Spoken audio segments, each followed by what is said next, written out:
एक बार कौआ बड़ा नाराज हुआ ब्रह्मा जी पर, रो रहा था। एक महात्मा जी निकले, कौआ बोला महात्मा जी सुनो।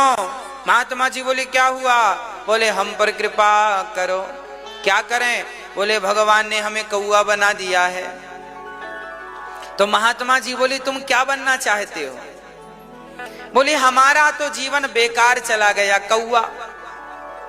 हम कहीं जाके किसी के घर में बैठ जाएं और काव काव करें तो लोग भगा दे रहे, भाग कौआ। ना हमें कोई देखता है, ना हमारी आवाज कोई सुनता, किसी काम के नहीं, हमें लोग पालते भी नहीं है। आपने सुना कौआ पाला किसी ने? हंस पालते हैं। तो महात्मा जी बोले तेरी इच्छा क्या है? कौआ बोला हम यदि हंस बन जाते तो मजा आ जाता। संत जी बोले चल मेरे साथ। कौआ को लेके संत जी हंस के पास गए। हंस जी राम राम। राम राम। कैसे आना हुआ? संत जी बोले तुम अपनी जिंदगी में सुखी हो के नहीं? हंस बोला हम बहुत दुखी हैं। अरे क्यों दुखी हो? भगवान ने तो तुम्हें कितना गोरा बनाया है, कितना सुंदर बनाया, वाह। हंस बोला दूर के ढोल सुहावने, दूर से ऐसे ही लगता है, हाँ, पर हमारी जिंदगी बेकार है। इतना गोरा बनाया है, कीचड़ लग जाए तो काला काला दिखता, दाग दाग दिख जाता है ना। और कोई भी हमें उठा के ले जाता है, और उठा कर ले जाता है, पंख वंख काट देता है और अपने छोटे से तालाब में घुमाता रहता है। हमारा जीवन कोई जीवन है क्या? फिर तुम्हारी क्या इच्छा है? बोले भगवान कभी अवसर दें तो हम मिट्ठू बने। मिट्ठू सबसे बढ़िया, सब पालते हैं। तोते के पास गए, कहो राम राम। तोते ने देखा कौआ, हंस और महात्मा जी आए हैं, कैसे आना हुआ?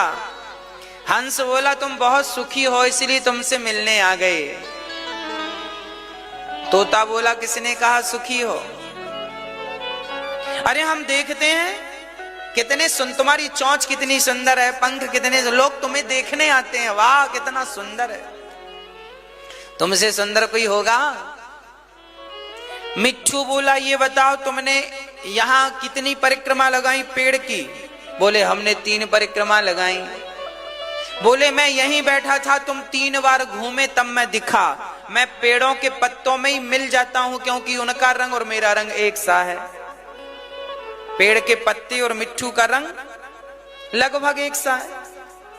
मिट्ठू बोला सुनो हमारा जीवन बेकार है, लोग हमें पाल लेते हैं, आजादी छीन लेते हैं, बंद कर देते हैं इतने से पिंजरे में, हमारी कोई सुनता नहीं, बस उन्हीं की तरह हमें बोलना पड़ता है, उन्हीं का नाम लेना पड़ता है जिनका वो नाम लेवाना चाहते। हमारी जिंदगी बेकार है।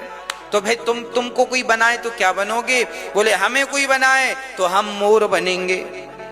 आहा हा, जब पंख फैलाकर नाचता है ना, वाह, सबसे बढ़िया, कितने फुर्सत से बनाया है विधाता ने मोर को। चलो मोर से मिलने चलते। सब मोर के पास गए। मोर मोर राम राम। राम राम। तुम बहुत बढ़िया हो, भगवान से कहें कि हमें भी मोर बना दो। मोर बोला राम राम, सबसे दुखी मैं हूं। क्यों दुखी हो तुम? बोले ये दुनिया के लोग आते हैं, चोरी चोरी चुपके चुपके मुझे पकड़ लेते हैं और मेरे शरीर से मेरे पंख नोच नोच कर बाजार में 20 रुपए का एक पंख बेच देते हैं, 50 रुपए का एक पंख बेच देते हैं, 100 रुपए का एक पंख बेच देते हैं। जिंदा शरीर से पंख नोच लिए जाते हैं। मैं रोता बिलखता चिल्लाता रह जाता हूं, मेरी जिंदगी कोई जिंदगी है? तो फिर मोर से पूछा क्यों तुम्हें कोई बनाए तो तुम क्या बनना चाहोगे?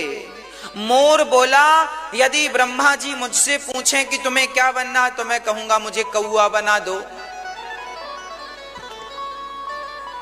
कौआ बड़ा प्रसन्न हुआ। कौआ ने कहा तुम कौआ क्यों बनना चाहते हो? मोर ने कहा सुन,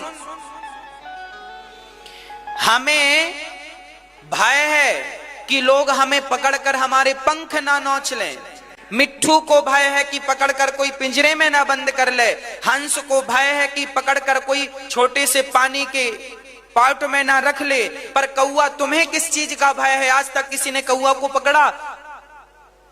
चिकन बिरयानी फलानी बिरयानी होती है, पर कौआ बिरयानी होती है? हाँ, मतलब कौआ को कोई खाने के लिए भी नहीं मारता। सबसे सुखी कोई है तो कौआ है। बोले कौआ को किसी लिए नहीं मारा, ना कोई पिंजरे में बंद करता, ना तो कोई पानी में पकड़ के रखता, ना तो कोई खाने के लिए मारता। बस तुम बढ़िया हो, कहीं भी बैठो कहीं भी उठो। कौआ बोला राम राम राम। मुझे लगा ये लोग सुखी हैं, पर अंत में तो यही निकला कि मैं ही सुखी हूं। इसका तात्पर्य यह है कि हम लोगों को लगता है फलाना व्यक्ति ज्यादा सुखी है।